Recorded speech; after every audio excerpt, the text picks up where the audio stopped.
everyone. Hello, everyone. Welcome back to our book club. I am Miss Maka.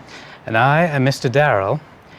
Today, we are going to talk about an American classic, Rip Van Winkle, The Legend of This Man.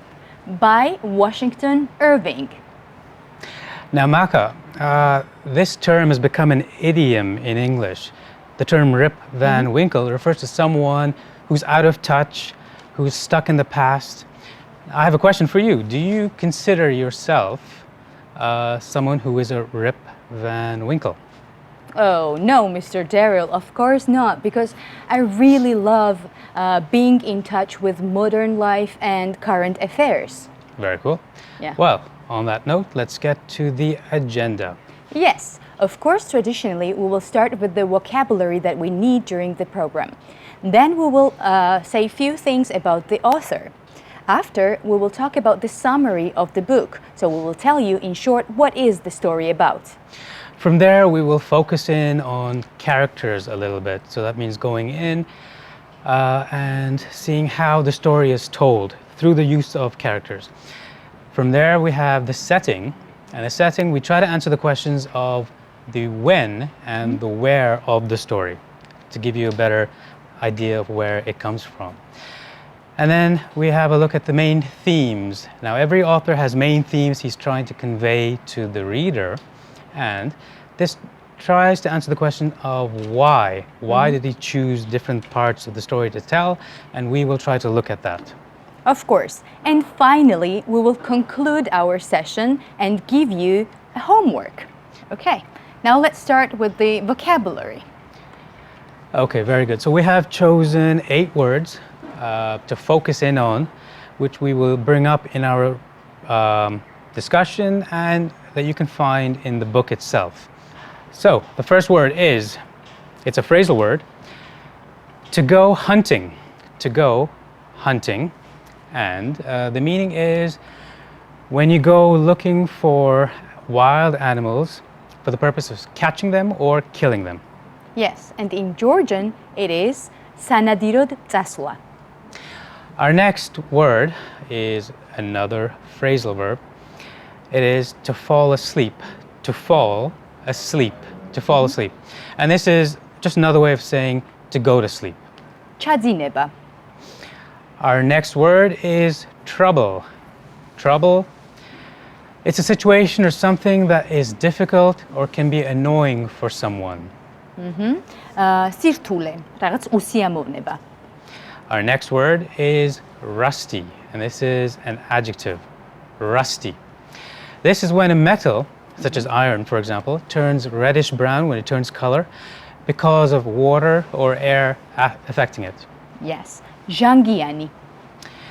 Our next word, which is connected to the plot of the story, is election. Election. This is the selection of a person for public office by voting for them. არჩევნები. And we should describe that word, vote, as well. Our next word, to vote, our verb. It's a formal expression or of opinion or choice, either positive or negative, made by an individual. ხმის მიცემა. Our next word is puzzled. Puzzled. Puzzled. It's an adjective, and it is when you are confused by something. დაბნეული, შეცბუნებული. And our last word, fear. Fear. A distressing emotion caused by danger, the feeling or condition of being afraid. Yes, shishi. Thank you, Mr. Derill. It was really interesting. So now, before we go into details of the book and the author, we have questions for our audience. So the first one is, what's the difference between fall asleep and go to sleep? Actually, there is a slight difference. Falling asleep is when you go to sleep right away. Oh, thank you very much. Okay, I think we should move on to a look at the author now. Washington Irving, an American living in the 18th century, so quite early. He was born into a family of limited resources, living in New York City. At a certain point, he travels over to Europe and he picks up a lot of observations and information from what's happening in Europe. And he returns to New York in about like 1806, the 19th century already. He practices law, Washington Irving, and he collaborates with his brother William occasionally to publish stories, satirical stories, political stories, that kind of thing. So that's his focus. By 1809, Irving had created his fictional amateur historian and narrator, Diedrich Knickerbocker. He was an eccentric American of Dutch descent.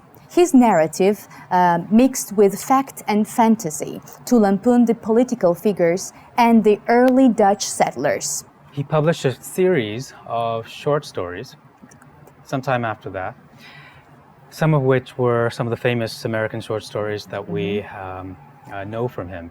Rip Van Winkle is one of them. The Legend of Sleepy Hollow, a kind of spooky horror story, is another one. And there were a few more in this collection, and he called it the sketchbook. It earned him an enthusiastic fan base, and he was popular in the United States and Europe as well. At the same time, he also started to write history rather than fiction. After serving as a member of the American diplomatic service in Spain and in England, Irving returned in his native country in 1832. So many things had changed there. And Irving was very observant of the changes and in the society and in the politics, as Rip Van Winkle shows. So he actually didn't really like those changes. That leads to a good question for our audience, and I wonder who can answer this one.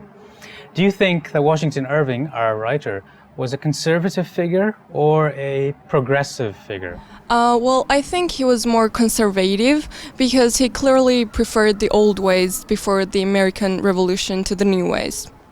A very good answer. I think you can't deny that there is a conservative element to this story. Of course. So now let's go to our summary. So what is the story about? Irving admitted that his inspiration was a German fairy tale called Karl Katz. The title Rip Van Winkle refers to the name of the main character, a pleasant, if rather lazy, man.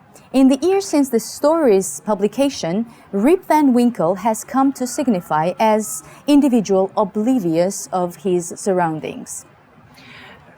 Yeah, and there's a lot of immigrational background to the story as well. So he represents the Dutch-American community that was in New York at the time. And this story is really about the Dutch community and their concerns and the ways of being. Rip is an easygoing man. He spends all of his time in the village inn, drinking beer with his friends. He goes hunting, he loves hunting. And he does this to escape his bad-tempered wife. And she's presented as such, a very bad-tempered woman who pushes him out of the family. Oh, like when he goes hunting, he encounters the ghost, Henry Hudson, before he falls asleep. 20 years later, Rip wakes up and he realizes that American Revolution has already ended and been won.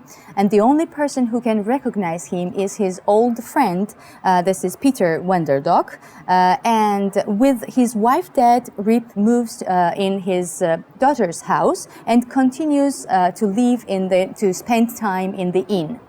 Yeah, there have been numerous shocking changes, of course, in this process. When he wakes up, his gun is rusty, his beard is quite long, his hunting dog is missing. He returns to the village where he recognizes no one. So they've all grown old, possibly died, possibly moved away, possibly been affected by the American Revolution itself. He arrives just in time for an election, and he finds out that there's no more king, the British king, King George III. People are actually voting for something new called a president, and this is also new for him. Yes. Also, what he notices is that one of the sign on the inn that was King George's portrait has been replaced with one of the George Washington's portrait. Van Winkle learns that most of his friends were killed in American Revolution. He is also disturbed to find another man called Rip Van Winkle, who actually is his own son. And he also realizes that many things have been changed. His grown daughter takes him in and he resumes his usual idleness. His strange tale is solemnly taken to heart by the Dutch settlers. So we have another question to our audience. Did 20 years of sleeping change Rip's character? What do you think? Well, I think it didn't. He was even happy to stay as he was before falling in a deep sleep. Yes, thank you very much. I do agree with you. And generally, I think that it is really hard to change anyone's character once they already are grown up, right? That seems to be what this story is saying. But on that note, let's move on to the characters of the story. We have selected quite a few. Let's start with Rip Van Winkle, the protagonist of our story, the so-called hero of the story. He's a kind, gentle, generous man, eager to help his neighbors, but there's one big problem with him. He hates work. He hates to work.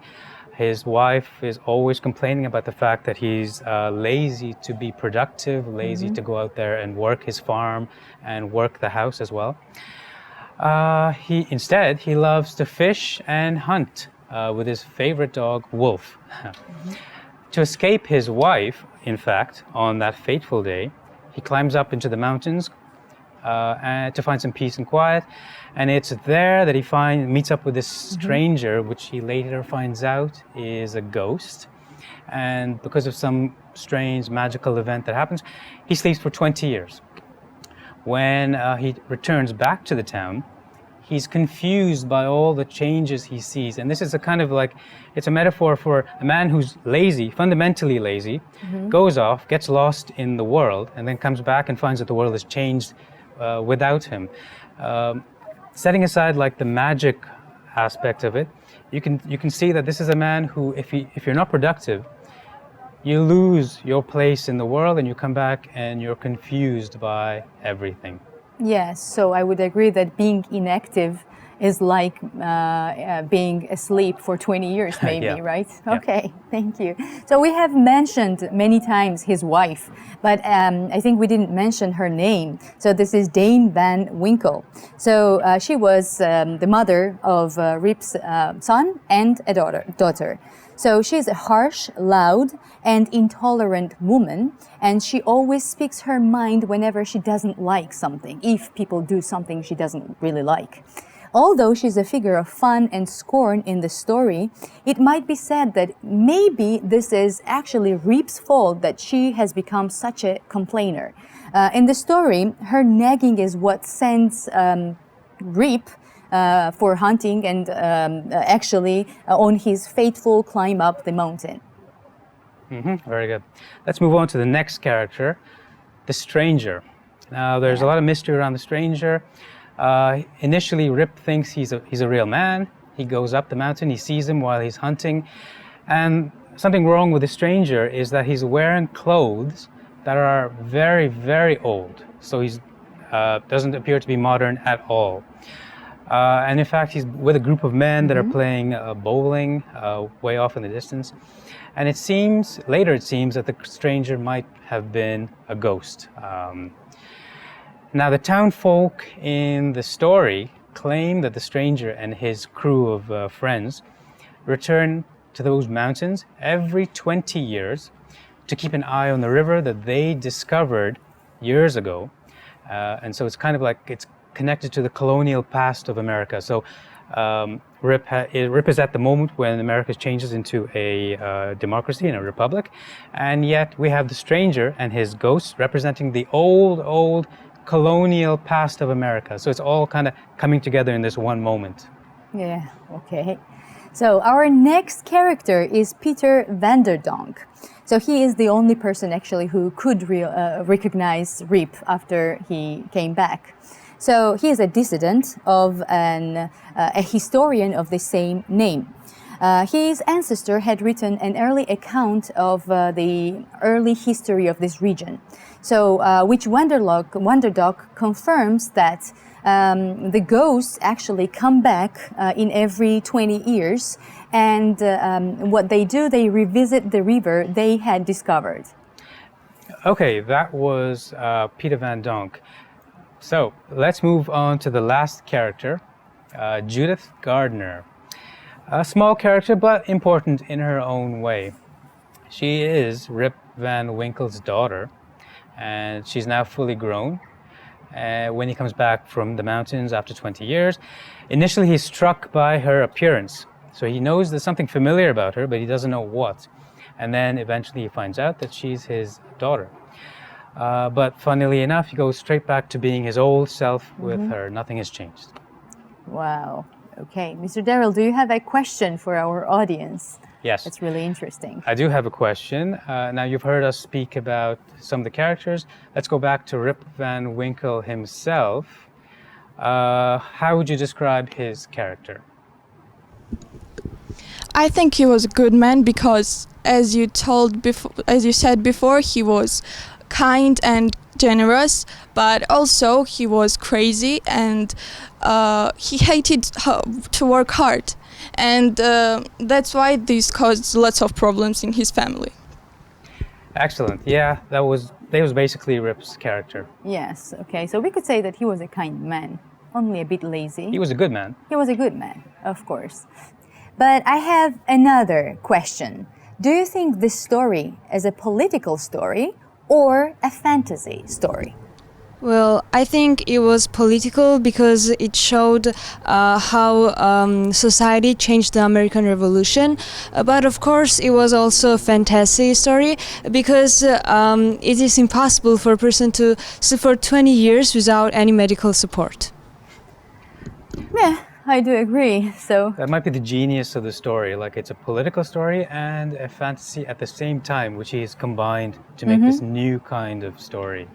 yeah. So, but still unbelievable, of course. Thank you very much. So now let's talk about when and where this story happened. Let's talk about the setting of the story.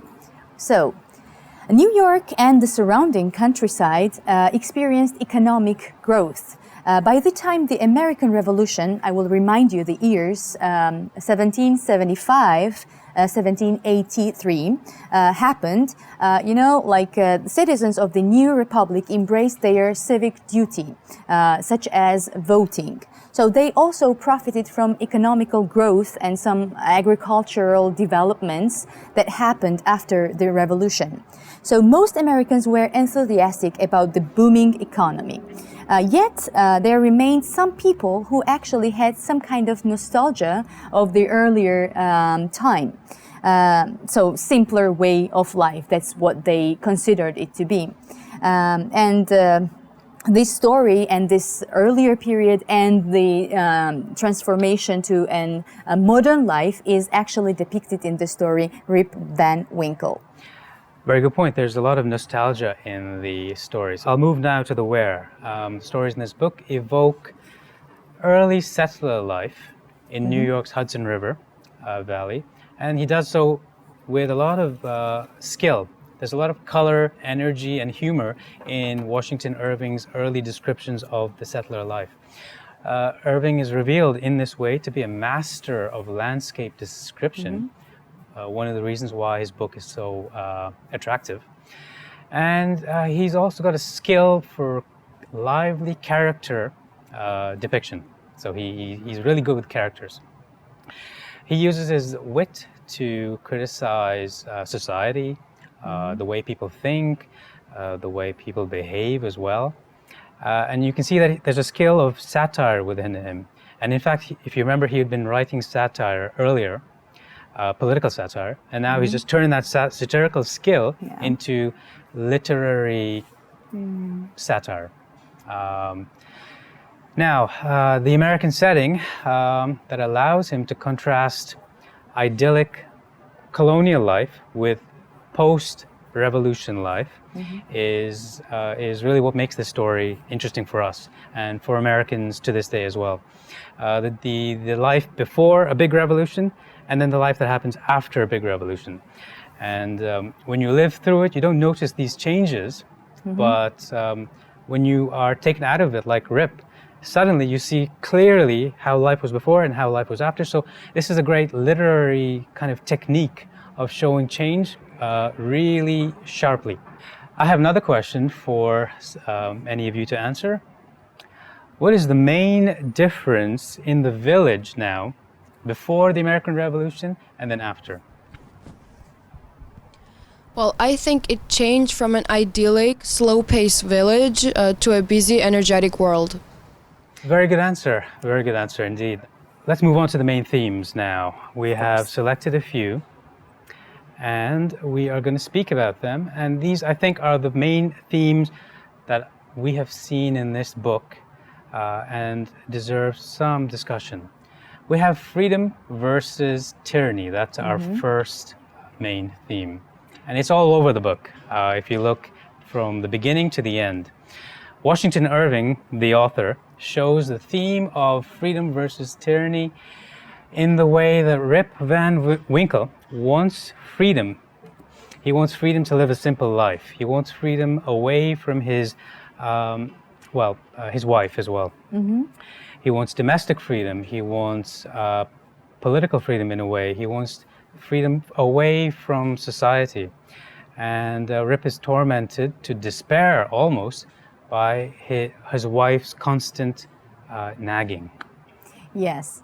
And in Irving's work, we can see that he suggests that responsibility is a tyranny itself, as is being forced to do what you don't really want to do. But in the case of his wife, who actually had all rights to ask him to work for the kids, to support the family, and the children are described as ragged and poor because of his laziness. But in some ways, the responsibilities of citizenship, such as supporting a political party or a candidate and voting in elections, are some kind of a type of a tyranny for Rip. Because they constrain his freedom to live a simple life unburdened by politics. What it comes down to, it seems, is that Rip just wants to be free to be lazy, which doesn't really make him the most sympathetic character. You'll have to agree, Ms. Maka. Yeah. However, I suppose Washington Irving presented him in this way for his larger purpose of showing the difference between the pre-revolution and the post-revolution. Exactly. And now actually it is good time to continue with our second main theme, that is progress. It is a story about the birth of a new American nation and how it actually changed the nation and the lifestyle. Regardless of the vast changes that occur around him, Rip actually stays whatever he was before falling asleep. So both in the early period of the story and when he returns to his village after 20 years, we see the same person, same gentle, idle soul. The village, though, itself changes dramatically. So while Rip stays the same, the village goes from being a quiet, idyllic place to a much more bustling, busy, productive, even progressive place. There was an inn before the revolution, before he falls asleep. There was a small little inn, which is like a hotel or a motel. It turns into a huge, bustling hotel with people coming and going. And that is a good symbol, I think, of what's happened. Life in America has changed from being maybe partly colonial to being this new future empire. And that's basically what the story is focused on. The village itself, the people in the village have changed, their characters have changed. They were sleepy before, they were content to be working the farm. And after the revolution, when Rip comes back, It's a politics-obsessed town. So everyone's become more politicized and more active and more observant of things that are going on around them. So, not only politics has changed, but also people are altering the nature. For example, the big tree that shaded the quiet inn had been cut down, and it was replaced by some kind of bare flagpole. RIP is the embodiment of the early colonial tradition and its simple way of life. So Irving's reader can easily guess the message from the writer. So he was trying to contrast between earlier values and the increasing focus on money, on work, or on work for money. Okay, and profit that was to become the hallmark of the new American nation. Okay, very good. I think it's time for another question of our audience. And based on this, what does it mean to all of you to be a progressive person? Well, in my opinion, people who are progressive favor reform and civil liberties. That's a great answer. That is exactly what a progressive person is known for doing and known for being, Ms. Maka. Yeah, definitely. Okay. Thank you. I think it's time now that we wrapped up our lesson of the day. Yeah, let's do it. So, the first one that we talked about was the author himself. So this is Washington Irving. And then we spoke about the summary. This is a story about a man who goes off into the mountains, falls asleep for 20 years, comes back and finds the world a changed place. Definitely. So then we talked about the characters. So we included 5 main characters, but I would still say Rip Van Winkle, of course, the main character, lazy, but a very gentle and kind man. And then we had a look at the setting, which the when of the story is the 18th century, the 1790s, before and after the American Revolution. And the where of the story is New York, the Hudson River area and the Catskill Mountains area. Yes, and of course our final part is main themes. That was, we had freedom versus tyranny, where writer tried to draw the line between these two. And the second one was progress. So how did America change after the American Revolution? Thank you to our studio audience for the great answers they had today. But I've got a question for our TV audience now. Here's our question for today. Imagine that you fall asleep tomorrow and you wake up after 20 years in Georgia. What do you think might have changed?